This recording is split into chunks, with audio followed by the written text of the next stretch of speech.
out called the Leadership Factory that was started here just within the last year for the Home Business Radio Network.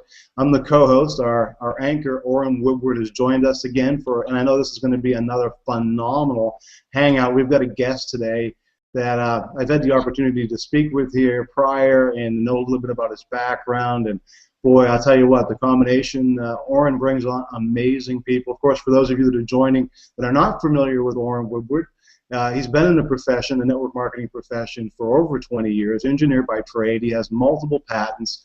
He's a best-selling author. Leadership is his specialty, as you can say, hence the Leadership Factory that was created here, which is what he does best. He's actually in the top leadership professionals in, I believe, well, actually in the world at this point. He's very humble, but he's done a phenomenal job, and it all came from personal and professional development. He realized when he started that to be more, you have to become more to have more, and he's done that, and he has been helping literally tens of thousands of people worldwide now become better leaders, and it's a privilege of mine to be the co-host of this show. Orrin is an amazing individual. I want to turn it over to Orrin Woodward. He's just launched, by the way, another book, Leadership. We had a show on that for those of you that may not have seen it, and we recommend you go back and watch it. And within the first few weeks, his book, him and the gentleman that wrote the book, has already went into a reprint. Congratulations on that, Orrin. It's a pleasure again, and welcome Holger to the Leadership Factory. All right, thank you, Tony. You know, I'm excited today. I read a quote recently. It said, if a person cannot change his mind, he cannot change anything else. And Holger Spiewak is just a great example of someone who had some changing in his thinking, and his changing in his thinking has produced results. Holger is a policy council member of Life Leadership. He's got thousands of people that show up to seminars on a monthly basis. He's a leader of leaders. He's one of the best at utilizing or leveraging our system. In other words, he doesn't have to have every answer. He's figured out how to leverage the information within our system to give people answers, and that's allowed his business to expand across the United States, Canada, and eventually the world here. He's originally from Germany. Listen to these credentials. He's got a master's degree in education. He's got a master's degree in applied mathematics. And he's got an MBA. So he's got 3 master's degrees. He was a full-time engineer, doing extremely well, climbing the corporate ladder. He stumbles across this home-based business, and he's checking it out. His good friend Bill Lewis, who we had on the show before, actually was the one that shared the plan with him. And so I want to take it from there, Holger. So here you are, this super success in corporate America, credentials, so many different credentials. And yet your good friend Bill Lewis brought you into this business. What did you see? Why would someone with all of the success you already had and the credentials and the future you had in corporate America, why would someone like Holger Spiewak be looking? Well, I think the answer is probably twofold. You know, one is, you know, as I've been working at this company for about 2 years, you know, I made decent money, there was good benefit there, but what I started to realize is that my success journey always would depend on other people, and you know, you had to climb this, you know, this proverbial corporate ladder, and I don't know, the problem I have with that, you know, like, you know, since it's corporate America, I think there's many companies that this is an issue. You know, there's a lot of things going on that I would just call stupid. And I don't know, when I saw things that are stupid, I would always say, hey, that's stupid, and it doesn't make any sense. And somehow that doesn't get you promoted a whole lot, you know. And that was the first thing, that I just didn't fit into the whole thing, because I just, you know, wasn't one of those people that would kiss the right place at the right time, and you know, just rub people the wrong way. And so that was one thing. I just didn't fit in, and I couldn't stand the fact that somebody was in control of my destiny, so to speak. You know, my time, when I would have to get up in the morning, when I could take a lunch break, you know, how much vacation I had, you know, when I could take vacation. All these things were in control of somebody else, you know. So I was really frustrated with that.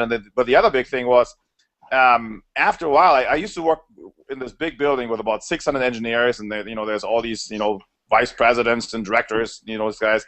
But the thing was, every morning when I walked into work, you know, many times, you know, at 7 o'clock in the morning, to get into my desk, I had to walk by all these offices of these, the big shots, the directors or vice presidents, and almost every single morning when I walked in there, already really, really early, I'm still sleepy, and I walk by all these people's offices, and they're already there.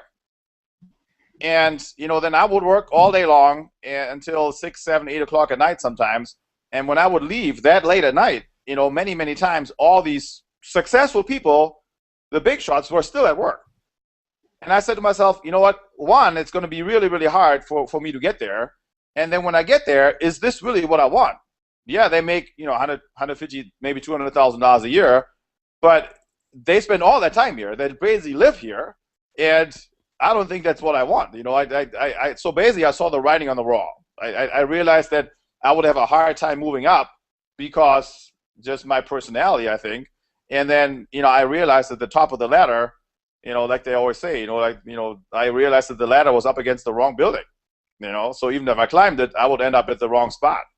And then so I was looking, and Bill came into my life at the right time, and he showed me a plan that didn't really make any sense.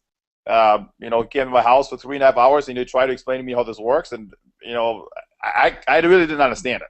But the whole time, because he was really excited about whatever he was doing, I thought to myself, what if my buddy Bill gets rich and I don't? And so I was like, okay, and he was done. I said, Bill, this doesn't make any sense. I'm in. I gave him a check. I signed some paperwork, and I'm in. I don't know what I was in, but I was in. And I'm glad I did, because it turned out to be the best thing ever. So. But yeah, so the reason I was looking, because my path was basically, I saw the writing on the wall, and where I was headed was not where I wanted to go. Wow. Now, Holger, you went, if I remember right, the first time I met you, you had driven from way off on the west side, Holland, Michigan, which is as far west as you can go, pretty much. Yep. And he came over to Grand Blanc area for an open meeting. Now, that's 2.5 hour drive for you. And how long did you drive 2.5 hours to attend a weekly open? It was probably at least a year, I think, before we started having meetings in Lansing, which cut the time in half. But pretty much it was around a year. I don't know exactly the time, but every Tuesday, I never missed one. But when I came to my first meeting, and I listened to Orrin, you and Chris explaining the business, it started to make sense. And I realized, well, this is a no-brainer. And so I would come, and during the week I would show some plans and try to get people, tell people of this great meeting on Tuesday night. And whenever the fact came up that it was across the state, they would always decline. And then I'd drive for myself again. Now, you're after a year. It wasn't like you were tearing the business up after a year. So here you are. Just listen to this, Tony. The guy's driving 2.5 hours. He's leaving Flint area of Michigan somewhere around midnight to drive back home, to get home at 2:30, 3 in the morning, so that he can turn around and go to work in the next day. And he does that for a year. He does that for a stinking year without, he's not free after a year. He's not even really making big money. Most people during that time, what makes Holger is the fact that he was so willing to sacrifice early to get the information, because he knew the right information was going to the Flint area, because he knew he would learn what it would take to build a big business. And so today I look at it's like God has blessed that commitment for that 1 year. Wow, that's a great story. In Orrin, we see it day in and day out in the profession amongst leaders. If people could figure out that initial, it's like I used to always tell people, be here a year from now. Just be here a year. Don't quit. Don't just stay in the process. No matter what, no matter how you feel, quit one day but reactivate the next. But keep doing it. Keep doing the thing. And a year later, you should have enough going. You should have grown enough as a person, have enough of a business started where you're not going to leave. And then eventually, because it takes a year or two, typically, or 3 or 4, in some cases 5. Look what you went through early on in your career, Orrin. We had that 5-year window. How important was it for you finally, for the leverage and the math, and you had to become the leader that you needed to become to be able to grow the business you did. So it's amazing, and it brings up a great question that I have, Holger, for you. is what is it that really attracted you to Orrin and Chris Brady? And I mean, of course, I think I know the answer to this because I spent time with Chris. We had him on a Leadership Factory, amazing, and as well as Mr. Lewis himself, unbelievable, funniest. I was telling Orrin, he is one of the funniest leaders I have met in the profession. He has a way with words and humor and making people feel really comfortable. He's a great guy. But what is it that attracted you to the system that allows you? What was it that you know? Because he said you drove 2.5, 3 hours for a year, which is absolutely you just don't see, and that's a major testament to who you are and your success. But what was it that you saw that maybe some people didn't right away that attracted you to Chris and Orrin? Well, I mean, I had, in my previous life, started a business where I had a good idea, and a long story short, I basically failed miserably, and I, lost a significant amount of money. Well, it was significant back then. I got to do perspective now. But I had lost a lot of money, so I was kind of risk averse to anything else that's out there. But I recognized that in order for me to have the success that I wanted, I really had to work for myself, be in business for myself. And when I met Orrin and Chris, and understood the system that they have, it was just the fact that it was a system, that was almost like a recipe for success, because I didn't mind hard work. I mean, I was working 70, 80 hours in my job, so I had no problem with working hard.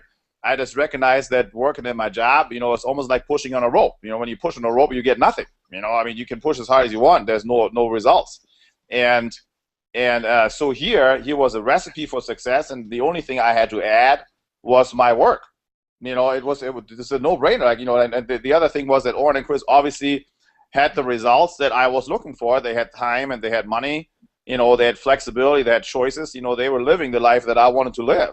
So not only did they have the results in life that I wanted, no, they were in the process, and already basically making some great progress, providing a system and developing a system of success. And the other thing was they wanted to help me. I mean, since the system was based on a win-win, I knew that they would not lead me the wrong way. By them, if they ever led me the wrong way, they'd be hurting their own business. So I mean, I'm like, okay, here's these guys. They have this amazing lifestyle. They put together a system, and they're willing to help me through this minefield. Why would I not do this? To me, yeah, it's just so logical to pursue this business. Anything else is stupidity. So it just made sense.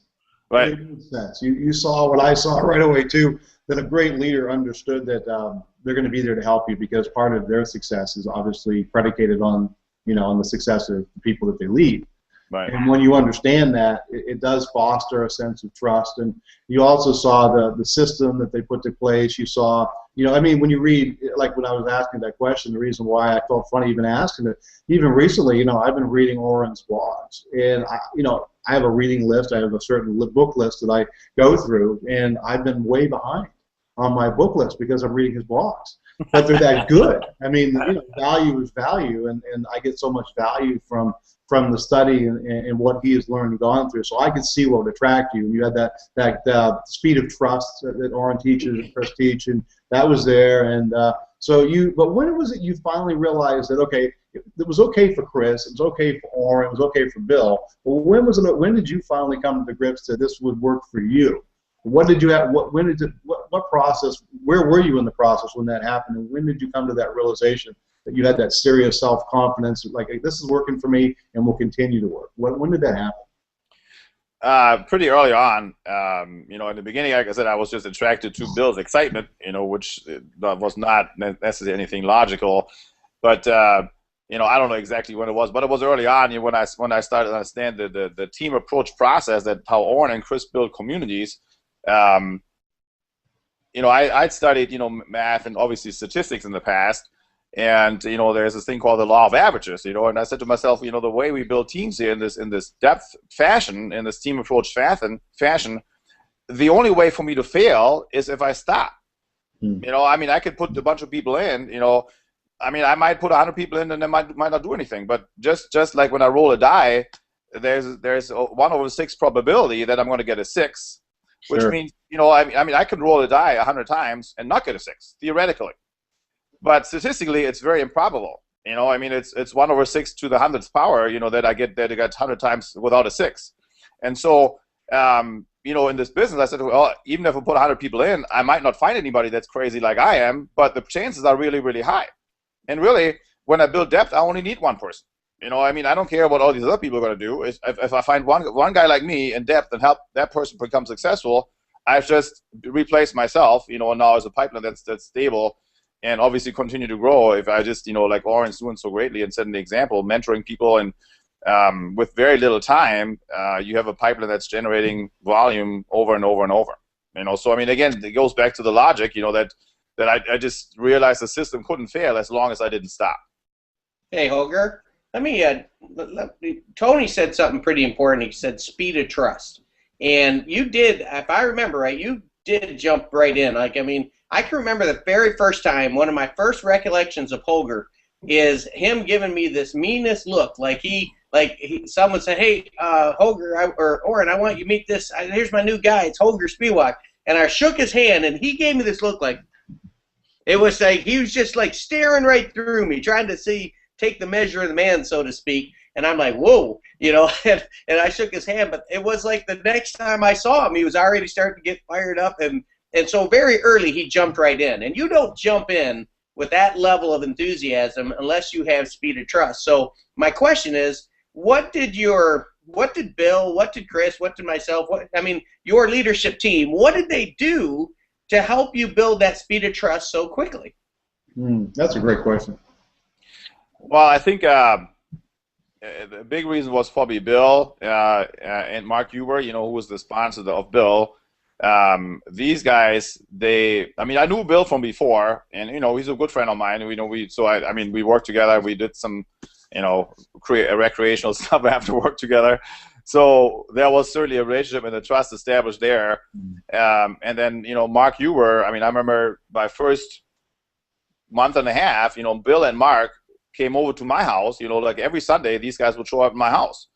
And you know, obviously wanted to help me, and I realized these guys were investing their time. Bill came over much more often, you know, but Mark for sure once a week with Bill, and Bill usually 3, 4, 5 times a week would come himself to Holland. You know, so I mean, like for me, driving over to Grand Blanc once a week, it wasn't really that big a deal. Bill came over to Holland 4 or 5 times a week. You know, so I mean, him setting that example, I'm like, okay, well, if he comes over here 4 or 5 times a week, it's probably okay for me to go over there once a week. You know, so Bill basically investing his time and his money and proving to me by his actions, you know, not just by his words, that he had my best interest in mind, that he was investing in me.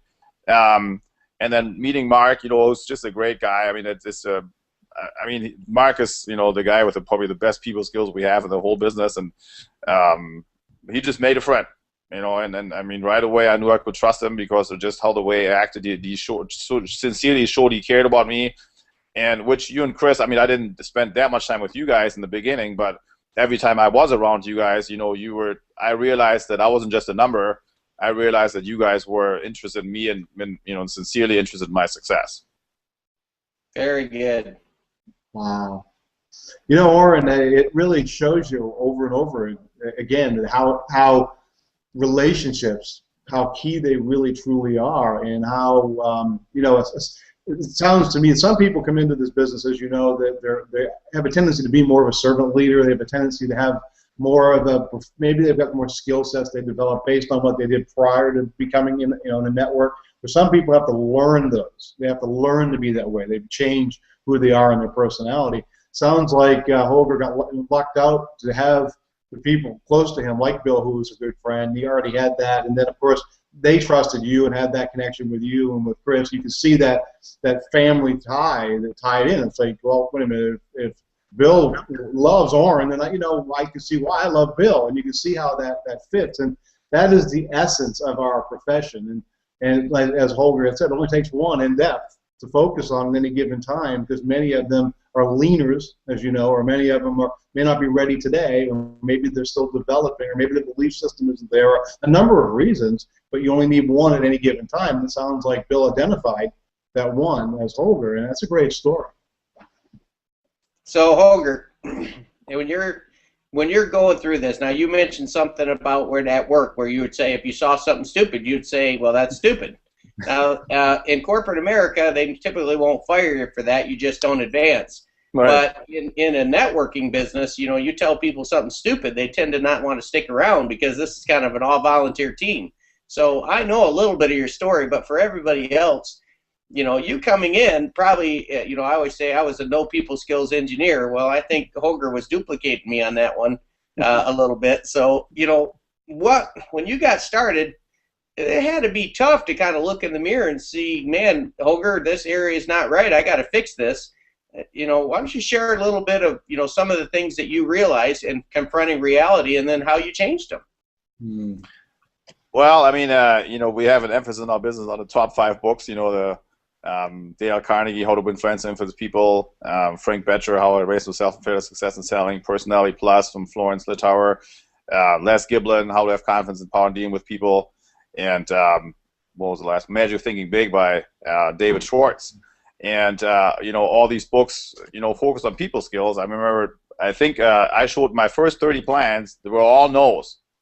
And I went to Bill, and I complained to Bill. I said, Bill, this is not working. You know, I showed 30 plans, and nobody's getting in. And he asked me, well, what did they want? You know, what were their dreams? And I'm like, I don't know. I mean,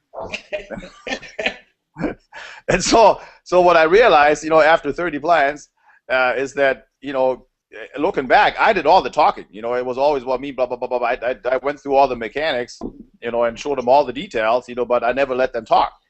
And so what I learned is that I had to, you know, let people do the talking and find out what their dreams are, because it's pointless to show somebody a plan if you don't know where they want to go. You know, Chris Brady always, you know, says, you know, you got to make a friend, you got to find a need. And so I needed to start identifying the need. Yeah, in the beginning, I did, you know, a couple of times, you know, was more like arguments than plans, you know, where I tell people, hey, if you don't do this, that's kind of stupid, you know. And, well, wow. Well, that's quite like, you know, years ago when I really, one of my mentors was making a 6-figure monthly income. So in my early 20s, it's like, you know what's real, you know it really works. And I remember going to a couple of people that had PhDs, and I remember joking with them and saying, well, so you're a PhD, that means you're a post hole digger. They didn't take too well to that. And I said, the guy that I work has an MBA. You need an MBA, and it's a massive bank account. Okay, and so this is what I learned. Now, what they didn't teach me was discernment, you know, as far as, you know, when you use some of this stuff. I know exactly what you're saying, because there were times when there were some people, if they didn't understand, when you understand the math, the leverage that goes behind a leveraged income versus a linear-based income that everybody's used to, the system, right, which is broken. When you're used to that, when someone doesn't get it, you want to sometimes grab them. You know, and like shake them. It's like, what? You know, you don't get it. What is it you don't understand? You know, this is a much better way. It's not perfect. It's like anything. You're gonna have your challenges. Like you, 30 plans, you had no's, but once you figured it out, it was a different story. So that brings another great question. What do you think was your biggest challenge in those initial months in first year or two? What do you think was the biggest challenge you had to overcome to move forward to level? Because you obviously today have a massive amount of success. So you had to overcome some challenges in the beginning to get to where you are. Yeah, I mean, honestly, the biggest challenge I would think of, which is the biggest challenge for anybody, was myself. I was in the beginning very selfish. You know, I really didn't care about anybody else. I only cared about myself. I want to make money, and the people need to get in so I can make money. And that didn't work. You know, it took me quite a long time for me to realize that I need to stop the focus on myself, and I have to start focusing on other people and how can I help other people succeed and help them achieve their goals. Because if I just help enough other people achieve their goals, eventually I'm going to achieve my goals. And it can be, you know, we have some great books that teach those principles, but I think the key thing is that what took me such a long time, over a year actually, is I had to change my heart about it. You know, it's you can out on the outside, you kind of try to live those principles, you know, and say, well, I'm interested in your success, you know, and pretend, so to speak, that you're interested in them. But unless it's from the heart, you know, eventually people will see through that, you know. And so, and I think that God, you know, will see through it, and He's not going to bless your business, you know. Like, I mean, that's like a big part of my story. But yeah, it was a selfish perspective that I was looked at me, and once I overcame that, once I started truly from the heart looking at other people, and focusing how much I can help other people change their life, that's when my business really changed.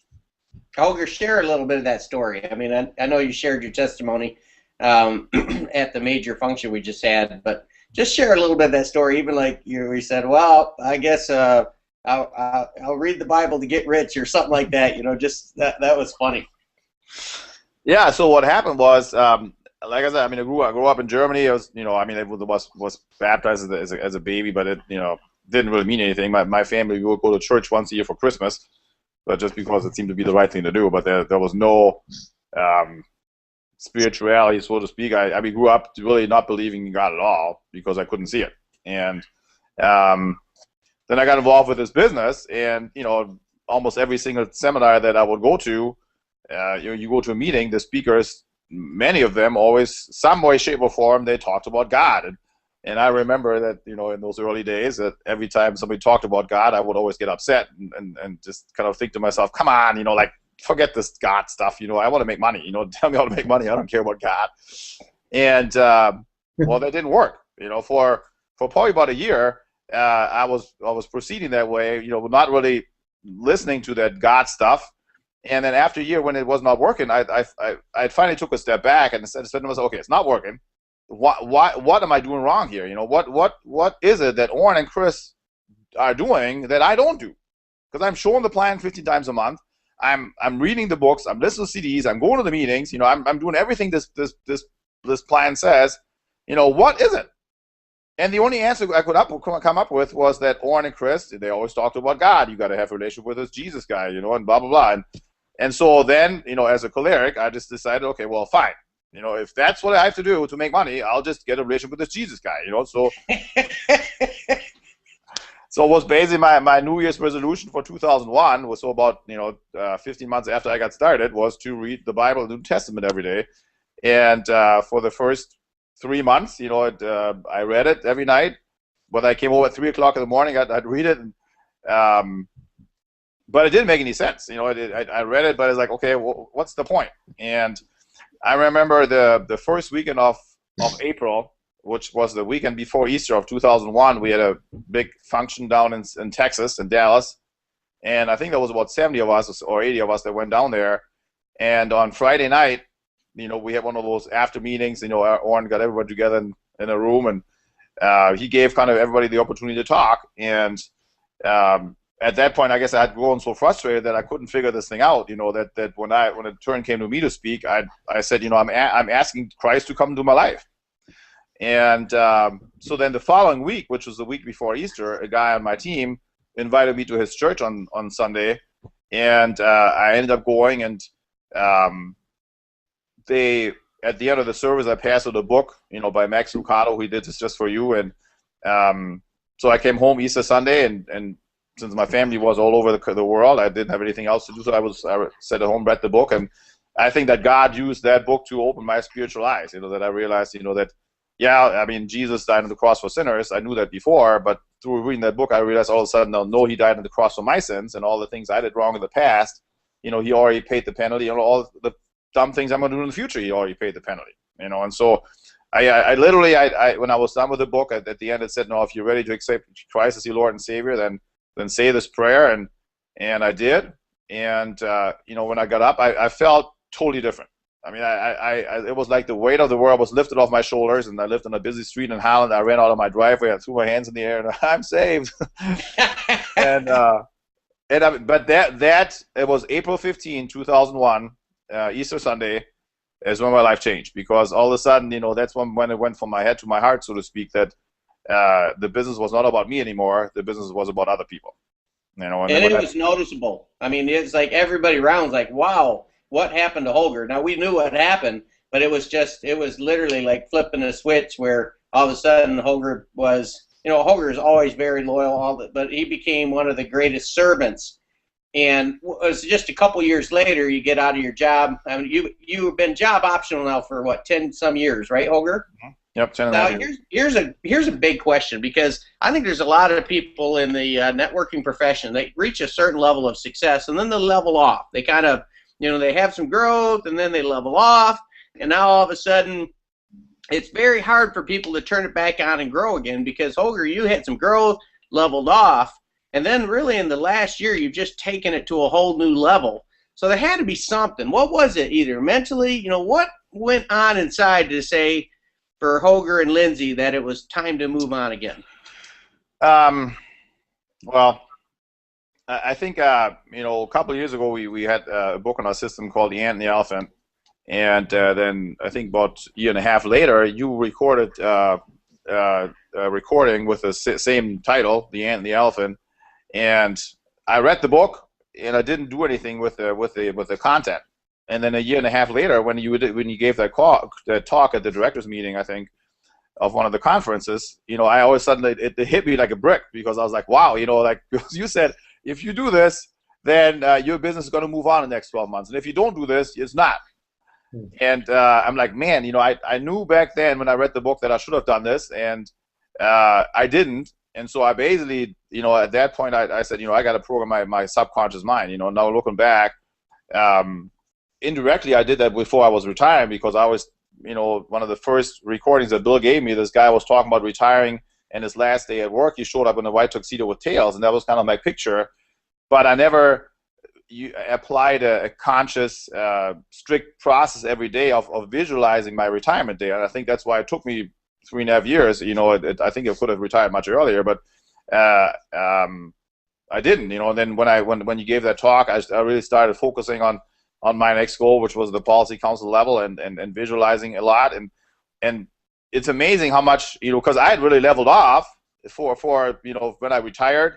I didn't I mean, I had a long-term goal. I mean, you know, I had a big vision for my team, but my subconscious mind was not doing what my conscious mind wanted to do, you know. And so I was really, even I was showing 15 plans a month and reading the books and listening to CDs, I was leveled off, you know, not that I want to be, but I just didn't know where I was going. Well, my subconscious mind didn't know where I was going. So when I got more specific and intent about it, and really started programming my subconscious mind, you know, my whole mind changed, and you know, I could literally see a change in myself. Other people would see a change, and all of a sudden I was going somewhere. And now this was probably 3-4 years ago. But last year, I mean, what you know, we just had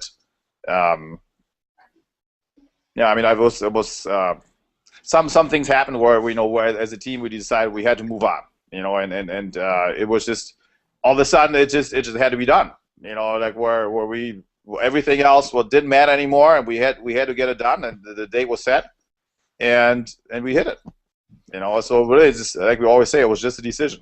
Isn't it amazing? Like, nothing changed. It's not like the group was still the same group. Yeah. The challenges you had were still the same challenges, but up here, because you had programmed your ant and the elephant, and they were running the same direction, which is really subconscious mind and conscious mind. They were all aligned together. And now all of a sudden, even though it was the same group, you could see it differently, and you went out there and did in less than 12 months what you probably could have done any time during that, you know, the 3, 4, 5 years before. But it's just the power. It's like so many people don't realize it's up here. The whole business is right here. If you think you can, you can. If you think you can't, you can't. Either way, you're right. And when Holger had programmed enough, all of a sudden he saw it, and he knew he could do it, and he went out there and did it. And I love what he said, because he was a leader. A leader says, you know what, when, you know, there's some other groups were growing really fast, and Holger took that personally. Instead of blaming his group for not moving on, he said, I'm the leader, I take responsibility, I'm going to move on. And because he moved on, he's got so many people in his team that are moving on right now, because Holger's a leader. He took personal responsibility. Don't point a finger at somebody else. Point the finger back at yourself and get it done.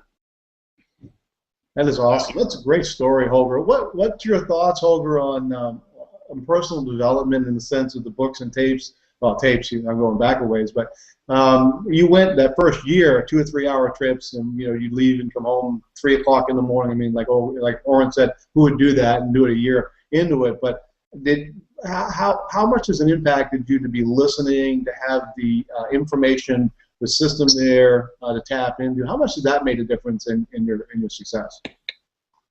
Oh, it made all the difference. I mean, it's this business is all about your thinking, and what most people don't realize is, you know, that how bad their thinking is. You know, we call it, people are unconsciously incompetent. They think it is so bad, and they don't even know how bad it is.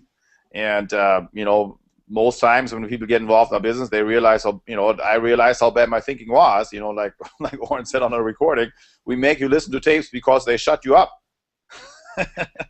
And that's true, because if you don't, and especially in the beginning, when you don't know what's going on, when you don't have this other voice talking to you that's a positive voice, you have the negative voice talking to you, which is yourself. Mm-hmm. And through these tapes and recordings, all of a sudden you have this positive, and then you have, your brain cannot have two different thoughts at the same time. So the more you program, so to speak, put this positive stuff into your brain, the more the negative stuff does not come in. And it's obviously a constant battle. You're on a downhill escalator, trying to run up. So you have to put more good stuff in than all the negative influences from the world are telling you. I've got a new guy on my team that he just got started, and he was telling me last night we're coming back from a house plan, and he said, yeah, a couple of days ago my girlfriend was telling me how this is really, it's a scam, it's and blah blah, and I need to listen to 4 CDs just to make up for it. And I'm like, perfect. He's got it. He recognizes that the negative stuff is going on, and he knows what to do to counter it. So that's good. That is so true. What you're saying, and I'll turn it over to you, Orrin, but I just got to comment on this. It's so funny, but it's real. Years ago, you'd have the naysayers on occasion and say, oh, you join one of those things and you're getting brainwashed, right? You've heard that before. Anybody that's been in the profession's heard that, right? And I got to the point where I realized it, and one day I said to somebody, I said, well, did you ever think that maybe your brain's dirty? Did you ever think that maybe it needs to be cleaned? Did you ever think that you choose to program it because you're going to get it programmed one way or the other by the news, by your negative family and friends, most often than not? We're going to tell you everything you can't do. So what's wrong with programming it for a reason? What's wrong with programming with a purpose? What's wrong with programming with what's in the Bible? What's wrong with that, right? And maybe it's clean, and maybe you need a brainwash job, And but that was kind of the thing that evolved, and I realized it was like what we're doing in our profession is like Orrin says, it's all between the ears, and it's strictly all in our attitude. It's all internal. It's an internal job, and the CDs, and of course the tapes used to be, but the CDs, the books, the blogs. Orrin, your blogs are unbelievable. Everything that all of that, it does sink in, and it will come out eventually. Just like the negative, it's like they say, GIGO, get good in, good out. It's programming.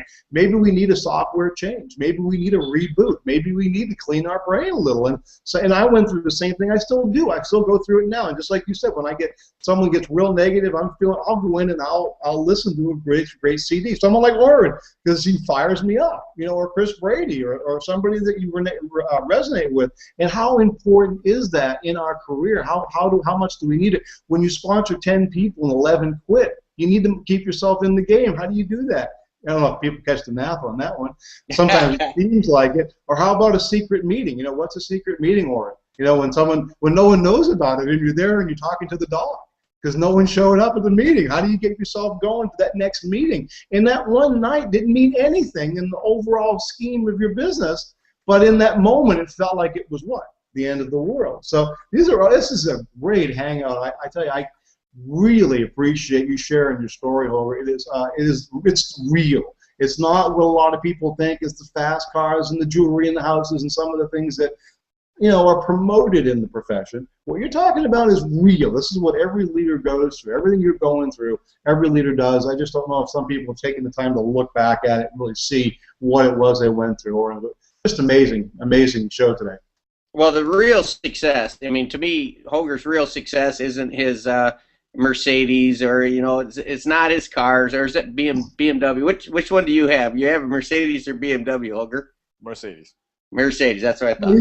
So it's not his Mercedes. It's not the fact that he's been out of his job for 10 years, although that's certainly impressive. It's not the increasing in wealth that he's doing, all that. To me, the real story of Holger's success is Holger and Lindsey, his beautiful wife, and 5 great kids. They're just a true testament to personal growth and change. So I got one more question before we close this up, just because I just know it's so appropriate for Holger, just because I think Holger, and you kind of heard it as you were hearing his answer, he said, well, I should have taken that ant and the elephant and applied that before, so when I heard it this time, I'm going to apply it. He's very methodical from saying, all right, if this is what I'm supposed to do, I'm going to do it. And so many people, they'll hear these great ideas that could improve their life, and they're like, yeah, I'll take it under consideration. I think you can't treat success that way. It's like, if you want success, you know, the old saying, if you take someone and you stick their head under the water, and they're fighting like crazy to get their head to the surface. Well, you let it go and they get to the surface. Said, what were you thinking about? Man, I was thinking about air. And I'm like, exactly. When you want success that bad, where it's the single focus for a period of time to go out and get it done, that's Holger Spiewak. And so I think he's become one of the greatest students of mentorship. Like, you know, I can't remember, Lori and myself, ever suggesting something for Holger and Lindsey to do. I'm sure it's the same for Bill and Jackie and Chris and Terry. It's like, to go from suggestion to implementation is one of the best I've ever seen. So just for people, from your perspective, what would you say makes a great mentor? And then what is the most valuable thing your mentor taught you? What is the most valuable thing you received from a mentoring session that helped you move on? Well, so what was the first question again? The first question is, what do you see as a good mentorship? Like, what do you think your responsibilities coming into mentoring are? Okay. Well, I think a mentor, well, a couple of things. One, a mentor has to have results. You know, if I try to mentor somebody in an area that I don't have no experience or no success, then, you know, I'm telling people what to do, but I'm not doing it myself. You know, so I have to have success in that area. And so whether that's financially or family or spiritually, I think there has to be some fruit on the tree there, so to speak. You know, to start with. You know, secondly, I think a mentor has to show that he cares. You know, I mean, Orrin, you've taught me that, you know, very well, I think, and I'm still learning that. But you got to give people truth that they're willing to receive and ready to receive, because, you know, if you just hammer them over the head with the truth, you know, then yeah, it might be true, but if they're not ready to handle it, then you're blowing people off. You know, so before you give people truth, you have to show them you care. You know, that you're sincerely there for them, and you know, it's a very fine line, because obviously you want to help people, you know, change their life and go as fast as possible. You know, and you know, if you give them too little, you know, they're not going to grow enough. But if you give them too much, they're not going to grow enough. So the fine line is to discern, I think, you know, what is too much and what is not enough. You know, and so I've messed it up plenty of times in the past. You know, where I usually was too much of the truth, and so I'm learning kind of to tone that down and you know, like I said, just be more in tune where people are at. You know, what can I share with them? Amen. I mean, so what's the biggest thing that mentor has shared with me? Man, I don't even know where to start. Because I mean, we've just, like Lindsey and I have been so blessed to sit down with Orrin and Lori multiple times. You know, Chris and Terry many times, Mark and Anna Huber many times, and Bill and Jackie Lewis many times. And I mean, they're all part of our success. They've all, I mean, I remember Mark and Anna, you know, a couple of times we sat down with them where we had some marriage issues, you know, and then just asked them for some perspective, you know, and they've really crystallized things for me. You know, I remember one time we sat down with Chris and Terry where Chris was asking, we had, you know, a big marriage issue, you know, big fight going on, and I mean, really at a standstill where, you know, I think Bill called Chris and said, you know, Holger needs to sit down with you, and so we sat down with Chris and Terry, and Chris started asking me, so like, tell me about your priorities, you know, and I said, well, you know, it's God, family, business, you know, and then he said, okay, well, Lindsey, tell me some of those stories, what's going on, you know. So Lindsey started sharing with him, you know, for about 5 minutes, and then Chris stopped and said to me, Holger, you know what you're seeing is your priorities are God, family, and business, but what you're doing is your priorities are business, God, and then family. And it hit me like a brick. It's like, because I was literally, it was a blind spot that I had. You know, here I'm saying my priorities are this, but in reality, my whole life was planning out where I really was putting the business above God. I was putting the business above my wife and my family, you know, and I mean, what a breakthrough that is, you know, for a mentor just to share in love with me what I was doing wrong, and I could align my life with my priorities, because those when I thought about those were my priorities, but I wasn't living them out, and really showing my wife. I mean, there was a long time where my wife thought she was competing with the business. She was almost felt like the business was my mistress. That I was spending more time with my business. And my business was more important than my wife, which is not. But if that's how I came across to my wife, that I'm off. And so I mean, it's personally in a breakthrough, that was probably one of the biggest things. That Chris and Terry sat down with us that time. I mean, many more times. I mean, we sat down with all you guys multiple times. And I love it, because I mean, the relationship that Lindsey and I have nowadays is not perfect, but it's way better than I could have ever hoped for. It's way better than it would have ever been without the mentorship. And really, I mean, yeah, we got the great lifestyle, but like Laura said on one of the recordings, there's nothing as valuable as a great marriage. And so probably out of all things, that'll probably be the best thing that I've got from all you guys who are combined. Your mentorship, the great marriage that we have nowadays. Amen. So did you catch that, Tony, where Chris was able to tell Holger and Lindsey truth? That so many people, they sit down at a mentoring session, but they don't really want to hear truth. And one of the things with Holger and Lindsey, which is, just really catapulted them to the level they're at, is when they sit down, they're truly seeking after truth they are blind to. Because you know the truth that you know, but when you're sitting down with a mentor, your goal is to find truth that you might not know, or have a wrong perspective on something. And so I constantly am seeing Holger and Lindsey take their game to the next level. So, Holger, this has been fantastic. I mean, it's just like, I just wish we could just bottle up your belief, because everything you say, you just say it with such posture, because you know that you know. As a mathematician, if I do the right things long enough, the results will happen. God will bless obedience over time, and that's what you've done. So, Tony, any closing thoughts? Wow, I've been as we've been going through this, Orrin, I've been looking at some of the major key points that have come from this leadership factory that if anybody goes back and really pays attention to, they're huge. Like, the very beginning, one of the things that Holger had said was a change in his perspective. It's like something, Orrin, but when you feel it, when you internalize it, it's a whole different thing. And there was a major shift in his business. I think every leader, unless they come into the networking profession with it, goes through this shift where they realize it's not about them, it's going to somebody instead of where they're at themselves. In other words, he wasn't necessarily talking, and this is what we do, and this is how and that's why he showed 30 plans and no one paid attention.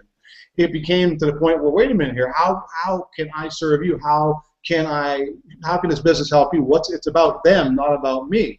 And see, when that understanding and shift happened, this is significant in this leadership factor. I think it's one of the greatest truths that have come out of this. But what you were just sharing, Orrin, is sometimes, depending upon the company that people are in, the maturity of the company, the leadership level that's there, they don't understand this concept of counseling and having that kind of counsel, which fortunately Holger had that early on, where he had the ability to go to people to care, their servants, but were wise, because you could easily give the wrong counsel. We know that's true as well.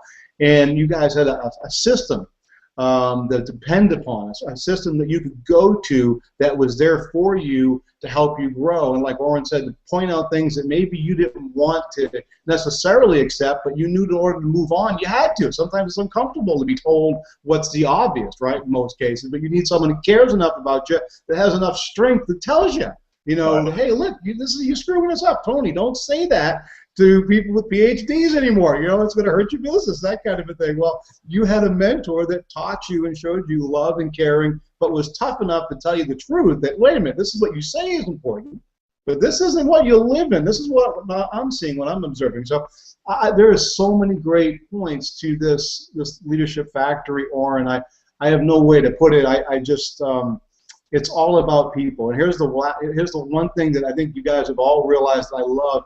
It's not about selling the product. It's never about moving product. If you move people, the product will just move anyway. And that's one thing I try to get people to understand. And you have had that influence and obviously are duplicating and living that influence. And I appreciate that very much, Holger. It's been a real pleasure and a blessing to share this time with you and with Orrin Woodward. And I guess this is it for another Leadership Factory Hangout, Orrin. We'll be back in August. It'll be our first full year. We'll have, I guess, a first full year show, Orrin. Is what we're looking at now, and I appreciate all of you. God bless all of you.